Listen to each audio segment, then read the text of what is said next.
The Jumper T-Lite is my daily driver, and for good reason. It's small, lightweight, and has every feature I could possibly want in a radio. But let's be honest, not everyone likes these smaller game-style controllers. Well, Jumper has you covered with the T18 Pro, a full-size... Say what? It's too large? Said no one ever. Well, Jumper also heard you and kind of found a sweet spot with the T-20S. So let's open this up and see if it's right for you. Okay, so here it is, the T-20S, and this thing looks really unique, guys. Very different from any other radio I've seen on the market. A little bit of a stubby design, yet they still call it a full-size radio. Now, the T-20S comes in two versions. It comes either as the ELRS 2.4 gigahertz or the ELRS 915 megahertz. Today, we have the 2.4 gigahertz version, and we'll see how this one here works. Now, if you're saying, how can I fly my little tiny whoop, say, FR Skies, where's the CC2500 version? Well, Jumper also has you covered here with the 4-in-1 module. We'll take a look at this and see how this behaves and reacts to our older and smaller drones. So let's just open this up and see what's inside. Pretty good, pretty good. All right, first thing I see here is the T20 Quick Start Manual, and you have the 2.4 gigahertz or the 915. Pretty premium manual, guys. Full color here. Interesting, very thick. You don't see this too often. Usually just say go to their website and download the manual, but that's pretty cool. Nice touch there. You have some stickers here. I do believe this is for the radio. If you want to customize your radios and your buttons, you have all these little stickers on here. Besides that, you have a Jumper Technology Limited certificate. It tells you it was checked, so it did pass inspection. Next, you have your typical Jumper, I guess, lanyard here. So pretty bright orange, really standard with all Jumper radios. And then you have a USB-A to USB-C cable, and I guess this is to charge or to update the firmware on your radio. All right, let's take a look at the radio. Wow, let's pull this thing out. This thing looks amazing. I see, we have some springs here, and I assume these springs here are used to adjust the tension on the gimbals. All right, so here it is. This is the T-20S. This thing looks amazing. It feels pretty good for my hand. It feels right, like it feels right in the palm of my hand. Like it's almost a perfect, I guess, length or height for my hands. We'll see how that goes. These gimbals, that's the first thing I'm feeling. I don't know why I went for the gimbals. This thing here is just a looker, guys. Honestly, it's a really good looking radio. Doesn't mean that it's gonna perform well, but aesthetically, it looks like almost like a timepiece, like an expensive watch. You have all these, matte silver all over here. Gives it a premium look, guys.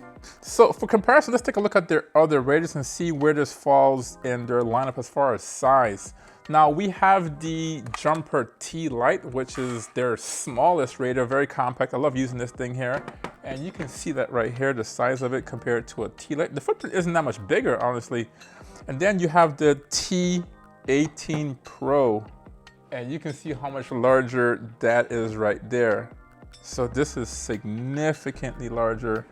Now the first thing everyone wants to know is about the gimbals. What kind of gimbals are these? Now the Jumper T20 is available in two different versions. The regular version, and this is the S version, this is the fully equipped version on here. And this one has the RDC 90 gimbals. You can also get this in a Hall style gimbals. Now they are saying that the RDC 90 gimbals are the more superior gimbals in this case. Now that can be argued. These are also RDC 90 gimbals in the T18 Pro. Now the argument there is that these things are better for precision, accuracy, and the linear feel or resolution of these gimbals are better than Hall sensor gimbals. Now the Hall sensor gimbals, there's really no wear and tear opposed to these. These are actually potentiometer gimbals, and eventually these could wear out. Now, based upon my research on these gimbals here, it takes somewhere around, I think, 1 million or 10 million applications of movement to see any significant wear on these gimbals. So although, Hall sensor gimbals will not show any wear, you have to move these things over 1 million times to show any significant wear and loss of accuracy with these gimbals. So in that sense, they might have an argument why they're going with these gimbals here. Now for me personally, besides the gimbals, I care more about how many switches and where the switches are in the location of this radio. Now, you have a whole slew of switches on here. Now, first of all, you have these rotary switches or dials on the top right here. Really, really nice. It feels good. It has some good resistance to it. The only thing though, I don't feel any kind of a detent or notch for the, well, let's see. Oh, there is a detent for the center. Okay. And then you have two latchable switches on here.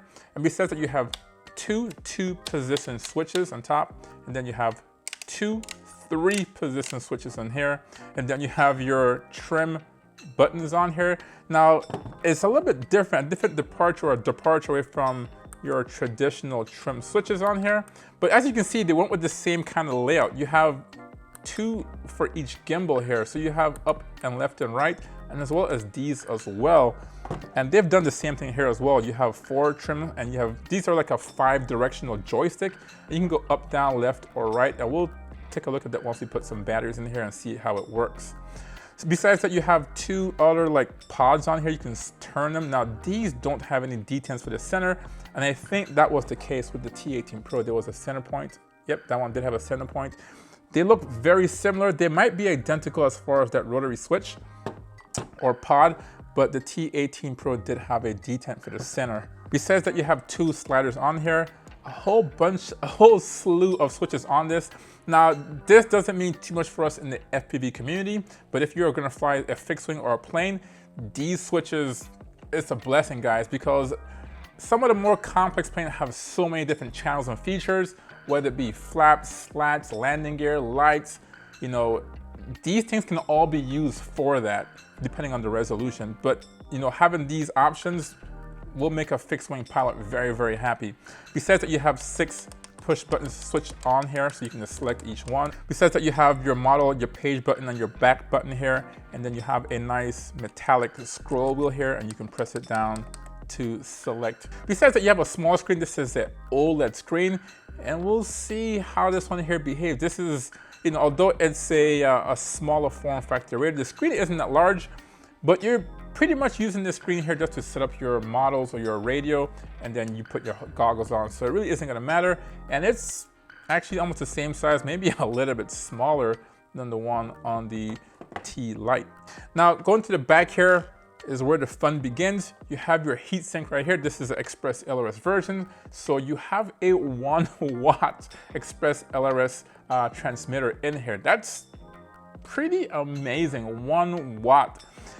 Now, some of the other radios, you know, they have a 1 watt transmitter in here as well, but it's kind of interesting because this one here doesn't have a fan, and that kind of concerns me. But they are going with this passive cooling on here, this big old heat sink on there. So this should be, I guess, adequate to dissipate the heat. And very rarely do you run your radios at 1 watt for a long period of time. Besides that, you do have a USB-C plug here. We talked about the USB-C cable right here. And this can be used for charging the batteries on this radio, to update the firmware, or to use this radio with a simulator. To the right, you have a 3.5mm port here for your training port right here. Besides that, you have this antenna on here. It is collapsible. And then you can also rotate it in case you want to change your polarity on your antenna. And you have an XT30 plug in case you want to add some power to your external module, as well as your plug here for your actual accessories or for your, you know, your bay, your JR bay. And here's your battery compartment. Now this thing here, I think it takes a bigger battery than an 18650. I think this is like a 21700. Yep, 21700. I'm gonna put my 18650s in here. There we go. Batteries in here. Let's see how this thing here looks.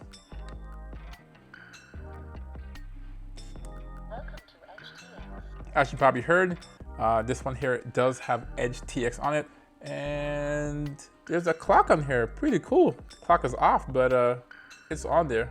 And you can just go to the next pages here, left and right, page 2, page 3, and if you press and hold, you can go backwards on the page.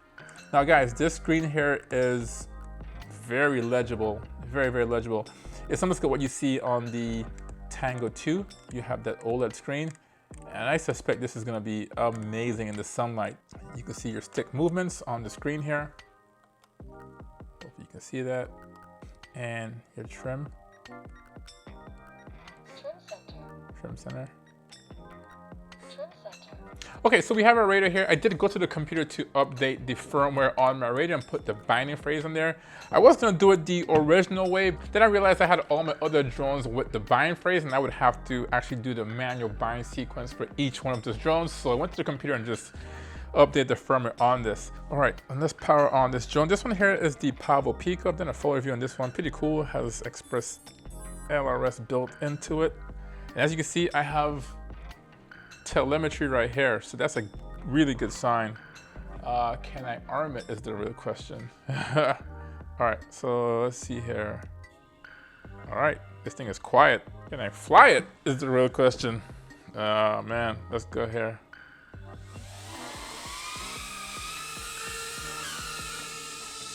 Oops. All right, it's flyable, so it works. Did a bad job flying it though. Okay, so that actually works with the drone. Let's try out the 4-in-1 module. So there's two pieces to this module here to have this thing here installed. You have the module itself, which is pretty light. And then you have the bracket here that mounts to the actual radio. Now here's your mounting portion here for this 4-in-1 module. It actually mounts to the heatsink. Now the interesting here, you saw I had a screw in here. These screws are tiny, guys, very, very tiny. Now you have two sets of screws, they're not one set. Each one comes with their respective mount or actually with the 4-in-1 module. But the one that comes with the actual mount is really small, guys. Now I looked everywhere. I have all my tools here, you know, Allen keys, and this thing is super small, actually too small. I actually went to the hardware store to find the smallest one and they still didn't have one for it. So it's kind of interesting that they use a bolt that's small, yet they didn't include an Allen wrench in the packet to tighten it down. It's super small. I don't have a tool anywhere that size. First thing is to remove this little access port right here, and we'll be plugging that module in here. Now you want to have access to this because once you put this backing plate on here, it's going to be hard to actually remove that cover or panel. So it's as easy as mounting these 4 screws here, and that goes straight into the heatsink. Boom. And let's see if I can plug this into the bay here. All right, there it is. All I have to do now is just line this up. I think that's pretty secure. Now this is going to cover almost 90 or more % of all the protocols. The only protocol not here in this 4-in-1 module is the Crossfire protocol. But there is a mounting solution on here in the back so that if you want to have a nano bay, you can just transfer your nano module bay here and put it to this same plug, and then you can add your Crossfire to this. Last but not least, let's put the antenna on here. And that's it. Looks like an MMCX connector. And look at that, it looks really nice. So let's see if we can bind now this radio to my old school drone, FrSky D8. And now we have to turn the internal module off and then turn on the external module and see if that power is on. Now there's ways to do this. I'm just gonna create another model. I'm just gonna duplicate or copy the first model here. And as you see, I renamed it to say 4-in-1. So now I have 2 airplanes on here or 2 drones on here. The Model 1, and then I named this one, second one, 4-in-1. In fact, I might go back and change the first name to say Express LRS or internal module, whatever. Internal RF mode off, and then we go to the external RF and you put that on. I chose multi, this is the multi protocol. That's on there. So technically this should be powered. I don't see any lights on there. And then type FrSky D, subtype D8. All I have to do now is scroll down to where it says receiver, highlight the bind portion, and then select bind. Let's do the radio first. I'm gonna put it into bind. There it is, it's in bind mode. And I'm gonna put this one into bind mode. There's a bind button on here.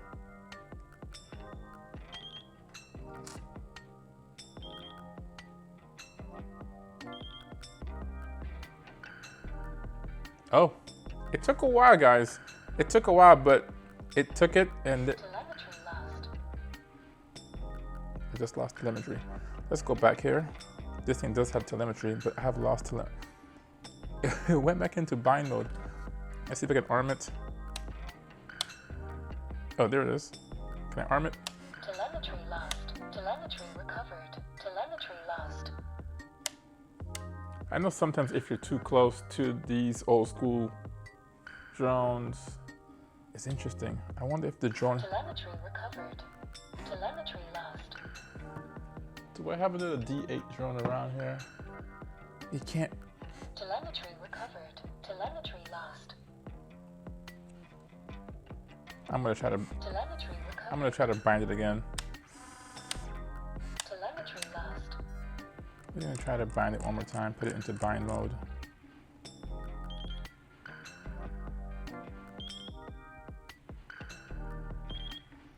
And you can see why people don't use these receivers anymore. It's just too much of a hassle. Express LRS, you just pass raise or hit the bind button, that's it. Okay guys, so I've been trying for a while and I can't get my 4-in-1 module here to bind with my Mobula 6, which is an analog or an FrSky based receiver drone here. This is a D8 receiver. And typically this would bind pretty easy to the 4-in-1 module here, but this one here doesn't seem to work. I don't know what's going on. Now I've tried this with other radios as well, and I can demonstrate that right here. Multi-protocol, FrSky D8, and then go to bind and put it in binding.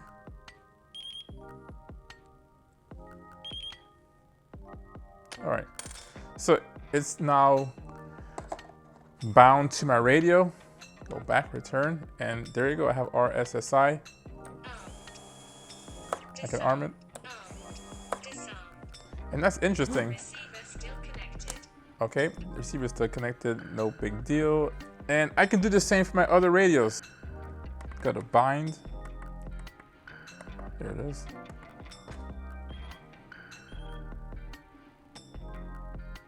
All right, that should be bound, I think. Return out and arm. All right, so that works. This 4-in-1 module here isn't doing that. It's so weird. And I was like, maybe this isn't plugged in properly. So I figured, hey, let's just see if we're getting any kind of current going to this module. And I just go to VCC and ground. And there we go, we got 8 volts. All right, so it's getting powered. So there's no light on this. I wish there was a light on the actual module to give a status. And that works obviously, because if I turn the multi-protocol module off, and I do the same thing again, VCC and ground, no electricity. So it is being powered. I can probably contact Jumper and see what they say about that. The 4-in-1 module here is separate from the radio. This doesn't come with the radio, so the radio itself does work. It does bind to my Express LRS drones, which is the built-in internal module on here, so that works pretty well. Only time will tell how long this thing lasts and if this 1-watt module is gonna hold up. But overall, I am liking this so much. I like the design of it. That's the biggest thing, is the design. It's very small, very compact. You have this collapsible antenna here, and I do a lot, and I mean a lot of traveling. Hence the reason why I have these smaller like T-Lite radios, because when I travel, I can just throw this in the bag and have a portable yet capable radio. For my longer travels, most likely I'll be taking this here with me. For right now, this will still be probably my travel radio of choice because it's so small. Unless I have to do something really far or maybe in a populated area, it's really hard to beat the 1-watt output of this radio. Now, the design on this is, as I said before, just spectacular. You have so many switches on here. But overall, this thing here has to work. And for the Express LRS, it does work, guys. As far as the module here, I'll say before, I'll contact Jumper and see what they say, maybe send me a new one, and I'll give you guys an update now. If you have any questions or concerns about this radio here, this Jumper T-20S, leave them in the comments down below. Otherwise, I'll leave links to all these products down below so you can take a look at it. So, thank you again for watching, and I will see you in the next video. Peace.